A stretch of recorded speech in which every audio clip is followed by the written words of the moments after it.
गोकुळ शिरगाव औद्योगिक वसाहतीतील काही कारखान्यांकडून वर्षानुवर्ष घातक रसायनयुक्त पाणी शेजारच्या ओढ्यात सोडलं जाते। त्यामुळे परिसरातील विहिरीचं पाणी दूषित झाले। या विषारी पाण्यामुळे कोणतेही जलचर जिवंत राहत नाही, तसेच शेती व फळझाडावर त्याचा मोठा परिणाम होत आहे।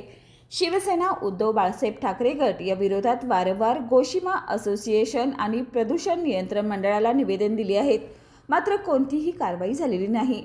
स्थानिकांचा आरोप आहे की प्रदूषण नियंत्रण मंडळ आणि कारखानदार यांच्यातील पाकीट संस्कृतीमुळे ही समस्या दुर्लक्षित केली जाते। निवेदन देऊनही जर काहीच होत नसेल तर भविष्यात कायदा हातात घ्यावा लागेल आणि ठोकशाही काय असते हे दाखवावं लागेल, असा इशारा शिवसेनेच्या स्थानिक पदाधिकाऱ्यांनी दिलाय। नेरली तामगाव येथे काही खाजगी ठिकाणी मोठ्या प्रमाणात जळक्या तेलाची रिकामे बॅरेल्स आणि रबरी टायरी जाळल्या जात आहेत। रात्री अपरात्री हा प्रकार होत असून या धुरामुळे परिसरातील नागरिकांचे आरोग्य धोक्यात आले। याचा फटका शेतीलाही बसत असून हवेतील विषारू प्रदूषणामुळे फळबागा आणि पीक प्रभावित होत आहेत।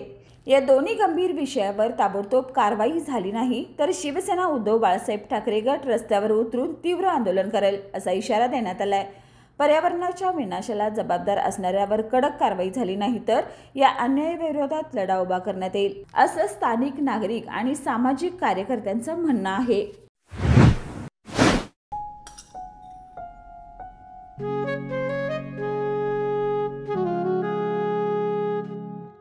बाबा, आज येताना बासुंदी घेऊन या ना। अगं, कालच आपण आईचा वाढदिवस होता म्हणून आणली होती ना। ऐकलं, गोकुळची बासुंदी पुन्हा खावीशी वाटतेय। खरं सांगू, मलाही खावीशी वाटतेय। पुन्हा पुन्हा खावीशी वाटणारी गोकुळ बासुंदी।